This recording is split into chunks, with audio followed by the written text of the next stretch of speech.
नमस्कार दोस्तों, राजस्थान इंस्टीट्यूट की ऑनलाइन क्लास में आपका स्वागत एवं अभिनंदन है। दोस्तों, आज के हमारे 40 महत्वपूर्ण जो क्वेश्चंस हैं वो सर्वोच्च न्यायालय से संबंधित हैं। तो दोस्तों, यदि आपने हमारा चैनल अभी तक सब्सक्राइब नहीं किया है तो इसे सब्सक्राइब कर लें, जिससे कि आपको रेगुलरली हमारे चैनल के द्वारा न्यू वीडियोज मिलती रहें। चलिए दोस्तों, वीडियो स्टार्ट करते हैं। आज का पहला क्वेश्चन है, भारतीय संविधान के किस भाग में संघीय न्यायपालिका का उल्लेख है? तो संघीय न्यायपालिका का उल्लेख संविधान के कौन से भाग में है? ए भाग 2, बी भाग 3, सी भाग 4, डी भाग 5। तो दोस्तों, पहले क्वेश्चन का करेक्ट ऑप्शन है डी, भाग 5। दूसरा क्वेश्चन है, संविधान के व्याख्याकार और संरक्षक कौन हैं? ए राष्ट्रपति, बी संसद, सी सर्वोच्च न्यायालय, डी भारत का महाधिवक्ता। तो दोस्तों, इसका करेक्ट आंसर है सी, सर्वोच्च न्यायालय। तीसरा क्वेश्चन है, भारतीय संविधान की व्याख्या करने का मुख्य अधिकारी कौन है? ए लोकसभा अध्यक्ष, बी राष्ट्रपति, सी अटॉर्नी जनरल, डी सर्वोच्च न्यायालय। तीसरे क्वेश्चन का करेक्ट ऑप्शन है डी, सर्वोच्च न्यायालय भारतीय संविधान की व्याख्या करने का मुख्य अधिकारी होता है।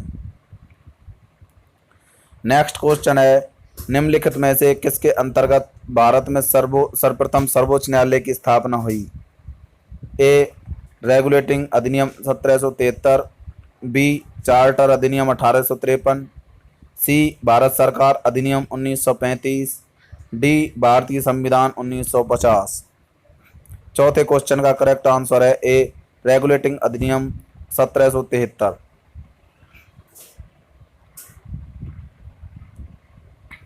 दोस्तों, पांचवा क्वेश्चन है, भारत के सर्वोच्च न्यायालय की स्थापना हुई थी? ए 1950 के संसद के एक अधिनियम द्वारा, बी भारतीय स्वाधीनता अधिनियम 1947 के अधीन, सी भारत सरकार अधिनियम 1935 का अधीन, डी भारतीय संविधान के द्वारा। पांचवें क्वेश्चन का करेक्ट ऑप्शन है सी, भारत सरकार अधिनियम 1935 के अधीन।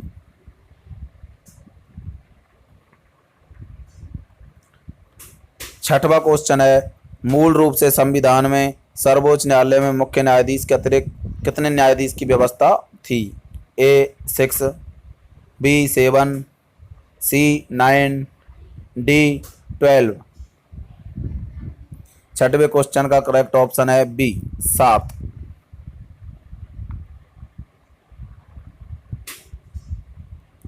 दोस्तों, यहां पे ध्यान रखना, मूल संविधान किसमें बात की गई है। सातवां क्वेश्चन है, वर्तमान में सर्वोच्च न्यायालय में मुख्य न्यायाधीश के अतिरिक्त कितने न्यायाधीशों का प्रावधान किया गया है? ए 20, बी 22, सी 35, डी 30। दोस्तों, करेक्ट ऑप्शन है 30। आठवां क्वेश्चन है, उच्चतम न्यायालय के न्यायाधीशों की संख्या में वृद्धि करने की शक्ति किसके पास है? ए प्रधानमंत्री, बी राष्ट्रपति, सी संसद, डी विधि मंत्रालय। आठवें क्वेश्चन का करेक्ट ऑप्शन है सी, संसद। नवा क्वेश्चन है, सर्वोच्च न्यायालय के न्यायाधीशों की निम्न में से कौन सी अर्हता होनी चाहिए? ए वह किसी एक या अधिक उच्च न्यायालयों में लगातार कम से कम 5 वर्ष तक न्यायाधीश के रूप में कार्य कर चुका हो, बी वह किसी एक या अधिक उच्च न्यायालयों में लगातार 10 वर्षों तक अधिवक्ता रहा हो, सी वह एक पारंगत विधिवेत्ता हो, डी उपयुक्त में से कोई भी। नवे क्वेश्चन का करेक्ट ऑप्शन है डी, उपरोक्त में से कोई भी।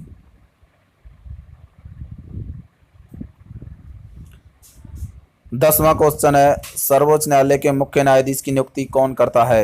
ए राष्ट्रपति, बी प्रधानमंत्री, सी मंत्रिपरिषद, डी संसद। करेक्ट ऑप्शन होगा ए, राष्ट्रपति जो है सर्वोच्च न्यायालय के मुख्य न्यायाधीश की नियुक्ति करता है। 11वां क्वेश्चन है, सर्वोच्च न्यायालय के अन्य न्यायाधीशों की नियुक्ति कौन करता है? 4 ऑप्शन आपको स्क्रीन पर दिए गए हैं। करेक्ट ऑप्शन है डी, सर्वोच्च न्यायालय के मुख्य न्यायाधीश के परामर्श से राष्ट्रपति द्वारा। 12वां क्वेश्चन है, भारत के कार्यवाहक मुख्य न्यायाधीश की नियुक्ति कौन करता है? ए, भारत का मुख्य न्यायाधीश, बी, राष्ट्रपति की पूर्व स्वीकृति से भारत का मुख्य न्यायाधीश, सी, राष्ट्रपति, डी, भारत के मुख्य न्यायाधीश के परामर्श से राष्ट्रपति। 12वें क्वेश्चन का करेक्ट ऑप्शन है सी, राष्ट्रपति।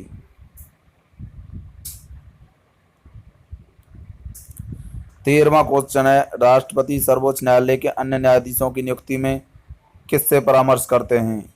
ए, सर्वोच्च न्यायालय के मुख्य न्यायाधीश से, बी, उच्च न्यायालय के मुख्य न्यायाधीश से, सी, भारत के महान्यायवादी से, डी, भारत के विधि मंत्री से। करेक्ट ऑप्शन होगा ए, सर्वोच्च न्यायालय के मुख्य न्यायाधीश से। 14वां क्वेश्चन है, सर्वोच्च न्यायालय में तदर्थ न्यायाधीशों की नियुक्ति किस देश की न्याय प्रणाली से प्रेरित है? ए, ऑस्ट्रेलिया, बी, कनाडा, सी, संयुक्त राज्य अमेरिका, डी, फ्रांस। 14वें क्वेश्चन का करेक्ट ऑप्शन है डी, फ्रांस। 15वां क्वेश्चन है, भारतीय संविधान में तदर्थ न्यायाधीशों की नियुक्ति का प्रावधान है? ए, सर्वोच्च न्यायालय में, बी, उच्च न्यायालय में, सी, जनपद एवं सत्र न्यायालय में, डी, इनमें से सभी में। 15वें क्वेश्चन का करेक्ट ऑप्शन है डी, इनमें से सभी में। 16वां क्वेश्चन है, सर्वोच्च न्यायालय में तदर्थ न्यायाधीशों की नियुक्ति होती है जब ए, कतिपय न्यायाधीश दीर्घकालीन अवकाश पर चले जाते हैं, बी, स्थायी नियुक्ति के लिए कोई उपलब्ध नहीं होता, सी, न्यायालय के समक्ष लंबित वादों में असाधारण वृद्धि होती है, डी, न्यायालय के किसी सत्र के लिए न्यायाधीशों का कोरम गणपूर्ति नहीं होता। 16वें क्वेश्चन का करेक्ट ऑप्शन है डी, न्यायाधीश के किसी सत्र के लिए न्यायाधीशों का कोरम जब नहीं हो पाता है तो उस समय तदर्थ न्यायाधीश की नियुक्ति की जाती है। 17वां क्वेश्चन है, सर्वोच्च न्यायालय में तदर्थ न्यायाधीशों की नियुक्ति कौन करता है? ए, राष्ट्रपति, बी, सर्वोच्च न्यायालय के मुख्य न्यायाधीश के परामर्श से राष्ट्रपति, सी, सर्वोच्च न्यायालय का मुख्य न्यायाधीश, डी, राष्ट्रपति की अनुमति प्राप्त कर सर्वोच्च न्यायालय का मुख्य न्यायाधीश। 17वें क्वेश्चन का करेक्ट ऑप्शन है डी, राष्ट्रपति की अनुमति प्राप्त करके सर्वोच्च न्यायालय का मुख्य न्यायाधीश तदर्थ न्यायाधीशों की नियुक्ति करता है। 18वां क्वेश्चन है, सर्वोच्च न्यायालय में न्यायाधीशों की नियुक्ति होने के लिए व्यक्ति को कम से कम कितने वर्ष उच्च न्यायालय का एडवोकेट होना चाहिए? ए, 20, बी, 10, सी, 8, डी, 25। 18वें क्वेश्चन का करेक्ट ऑप्शन है बी, 10। 10 वर्ष तक कम से कम उच्च न्यायालय का एडवोकेट होना चाहिए।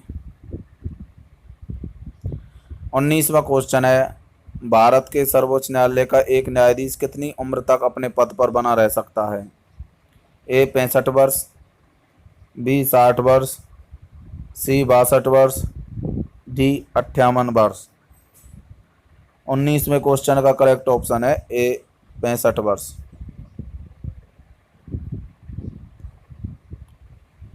20वां क्वेश्चन है, उच्चतम न्यायालय के न्यायाधीशों की सेवानिवृत्ति की आयु है? ए, 65 वर्ष, बी, 55 वर्ष, सी, 60 वर्ष, डी, 58 वर्ष। 20वें क्वेश्चन का करेक्ट ऑप्शन है ए, 65 वर्ष उच्चतम न्यायालय के न्यायाधीशों की सेवानिवृत्त आयु होती है। 21वां क्वेश्चन है, सर्वोच्च न्यायालय का न्यायाधीश कितनी आयु तक कार्यरत रहता है? ए, 56 वर्ष, बी, 58 वर्ष, सी, 60 वर्ष, डी, इनमें से कोई नहीं। 21वें क्वेश्चन का करेक्ट ऑप्शन है डी, इनमें से कोई नहीं। 22वां क्वेश्चन है, सर्वोच्च न्यायालय के न्यायाधीशों को उसके पद से केवल किन प्रमाणित आधारों पर हटाया जा सकता है? ए, कदाचार, बी, असमर्थता, सी, उपरोक्त दोनों, डी, उपरोक्त में से कोई नहीं। 22वें क्वेश्चन का करेक्ट ऑप्शन है सी, कदाचार और असमर्थता। दोनों के में से या फिर दोनों में से कोई एक के साबित होने पर सर्वोच्च न्यायालय के न्यायाधीश को उसके पद से हटाया जा सकता है। 23वां क्वेश्चन है, सर्वोच्च न्यायालय के न्यायाधीशों को कदाचार और असमर्थता के प्रमाणित आधारों पर संसद किस तरह महाभियोग का प्रस्ताव पारित कर सकती है? ए, संसद के दोनों सदनों द्वारा अलग अलग अपने कुल सदस्यों के बहुमत प्रस्ताव द्वारा। बी, संसद के दोनों सदनों द्वारा अलग अलग अपने कुल उपस्थित सदस्यों के बहुमत प्रस्ताव द्वारा। सी, संसद के दोनों सदनों द्वारा अलग अलग अपने कुल सदस्यों की संख्या के बहुमत तथा उपस्थित एवं मतदान करने वाले सदस्यों के 2/3 बहुमत प्रस्ताव द्वारा। डी, उपरोक्त में से कोई नहीं। 23वें क्वेश्चन का करेक्ट ऑप्शन है सी, संसद के दोनों सदनों द्वारा अलग अलग अपनी कुल सदस्य संख्या के बहुमत तथा उपस्थित एवं मतदान करने वाले सदस्यों के 2/3 बहुमत के प्रस्ताव द्वारा। 24वां क्वेश्चन है, सर्वोच्च न्यायालय के न्यायाधीश के विरुद्ध महाभियोग का प्रस्ताव पारित हो जाने पर पदच्युति का आदेश कौन जारी कर सकता है? ए, सर्वोच्च न्यायालय का मुख्य न्यायाधीश। बी, राष्ट्रपति। सी, लोकसभा अध्यक्ष। डी, मंत्रिपरिषद। 24वें क्वेश्चन का करेक्ट ऑप्शन है बी, राष्ट्रपति। 25वां क्वेश्चन है, सर्वोच्च न्यायालय के किस न्यायाधीश के विरुद्ध 11 मई 1993 को लोकसभा में लाया गया महाभियोग प्रस्ताव असफल रहा? 25वें क्वेश्चन का करेक्ट ऑप्शन है सी, न्यायमूर्ति वी रामास्वामी। 26वां क्वेश्चन है, सर्वोच्च न्यायालय के मुख्य न्यायाधीश को प्रति माह कितना वेतन मिलता है? ए, 80,000 रुपये। बी, 90,000 रुपये। सी, 1,00,000 रुपये। डी, 1,10,000 रुपये। 26वें क्वेश्चन का करेक्ट ऑप्शन है सी, 1,00,000 रुपये। 27वां क्वेश्चन है, सर्वोच्च न्यायालय के अन्य न्यायाधीशों को प्रति माह कितना वेतन मिलता है? ए, 80,000 रुपये। बी, 90,000 रुपये। सी, 1,00,000 रुपये। डी, 1,10,000 रुपये। तो दोस्तों करेक्ट ऑप्शन है बी, अन्य न्यायाधीशों को 90,000 रुपये प्रति माह वेतन मिलता है। 28वां क्वेश्चन है, जब राष्ट्रपति और उपराष्ट्रपति दोनों के पद खाली हों तब उनके काम कौन करेगा? ए, प्रधानमंत्री। बी, गृह मंत्री। सी, भारत के मुख्य न्यायाधीश। डी, लोकसभा अध्यक्ष। 28वें क्वेश्चन का करेक्ट ऑप्शन है सी, भारत का मुख्य न्यायाधीश। जब राष्ट्रपति और उपराष्ट्रपति अपने पद पर नहीं होते हैं तो उस समय भारत का मुख्य न्यायाधीश जो है उनके कामों को संभालता है। 29वां क्वेश्चन है, निम्नलिखित में से भारत के किस मुख्य न्यायाधीश ने राष्ट्रपति के रूप में काम किया? तो वह बताना है कि भारत का कौन सा मुख्य न्यायाधीश राष्ट्रपति के रूप में काम कर चुका है। A, justice M Hidayatullah. B, justice Mehr Chand Mahajan. C, justice P N. Bhagwati. D, justice B K. Mukherjee. 29वें क्वेश्चन का करेक्ट ऑप्शन है जस्टिस एम हिदायतुल्ला।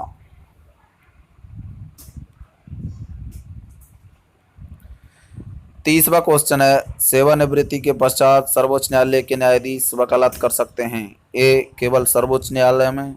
बी, केवल उच्च न्यायालय में। सी, सर्वोच्च न्यायालय तथा उच्च न्यायालय दोनों में। डी, किसी भी न्यायालय में। 30वें क्वेश्चन का करेक्ट ऑप्शन होगा डी, किसी भी न्यायालय में। 31वां क्वेश्चन है, सर्वोच्च न्यायालय के अधिकार क्षेत्र में वृद्धि करने का अधिकार किसे प्राप्त है? ए, सर्वोच्च न्यायालय। बी, राष्ट्रपति। सी, संसद। डी, मंत्रिपरिषद।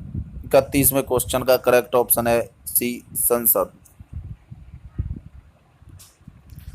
32वां क्वेश्चन है, सर्वोच्च न्यायालय में न्यायिक कामकाज के लिए किस भाषा का प्रयोग किया जाता है? ए, हिंदी। बी, अंग्रेजी। सी, हिंदी व अंग्रेजी दोनों। डी, 8वीं अनुसूची में शामिल कोई भी भाषा। 32वें क्वेश्चन का करेक्ट ऑप्शन है बी, अंग्रेजी। 33वां क्वेश्चन है, सर्वोच्च न्यायालय किस संस्था का निरीक्षण कर सकता है? ए, केंद्रीय मंत्रिमंडल। बी, संसद। सी, अधीनस्थ न्यायालय। डी, निर्वाचन आयोग। 33वां क्वेश्चन है सी, 33वें क्वेश्चन का करेक्ट ऑप्शन है सी, अधीनस्थ न्यायालय। 34वां क्वेश्चन है, भारत में न्यायपालिका ए स्वतंत्र, बी संसद के अधीन, सी राष्ट्रपति के अधीन, डी प्रधानमंत्री के अधीन। 34वें क्वेश्चन का करेक्ट ऑप्शन है ए स्वतंत्र। भारत में न्यायपालिका स्वतंत्र है। 35वां क्वेश्चन है, भारत में न्यायपालिका का स्वरूप है ए विकेंद्रीकृत, बी एकीकृत, सी सामूहिक, डी व्यावहारिक। 35वें क्वेश्चन का करेक्ट ऑप्शन है बी एकीकृत। 36वां क्वेश्चन है, राष्ट्रपति और उपराष्ट्रपति के निर्वाचन में विवाद के मामलों को किसके समक्ष प्रस्तुत किया जाता है? ए मुख्य निर्वाचन आयुक्त, बी संसद, सी भारत का उच्चतम न्यायालय, डी इनमें से कोई नहीं। 36वें क्वेश्चन का करेक्ट ऑप्शन होगा सी भारत का उच्चतम न्यायालय। 37वां क्वेश्चन है, राष्ट्रपति और उपराष्ट्रपति से संबंधित चुनाव विवादों को सुलझाने का अधिकार उच्चतम न्यायालय को है। यह उसका ए मौलिक अधिकार है, बी पुनर्विवाहिक अधिकार है, सी परामर्शी अधिकार है, डी बहुमुखी अधिकार है। 37वें क्वेश्चन का करेक्ट ऑप्शन है ए मौलिक अधिकार है। 38वां क्वेश्चन है, राष्ट्रपति कानूनी मामलों में किसके परामर्श ले सकता है? ए न्याय मंत्री, बी महान्यायवादी, सी उच्चतम न्यायालय, डी सर्वोच्च न्यायालय। करेक्ट ऑप्शन होगा डी सर्वोच्च न्यायालय। 39वां क्वेश्चन है, उच्चतम न्यायालय को परामर्शदात्री बनाया गया है। ए अनुच्छेद 124 में, बी अनुच्छेद 137 में, सी अनुच्छेद 143 में, डी अनुच्छेद 148 में। तो दोस्तों 39वें क्वेश्चन का करेक्ट ऑप्शन है सी अनुच्छेद 143 में उच्चतम न्यायालय को परामर्श के बारे में।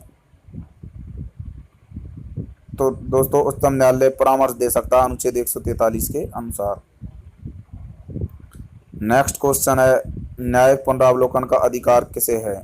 ए उच्च न्यायालय, बी उच्चतम न्यायालय, सी राष्ट्रपति, डी लोकसभा।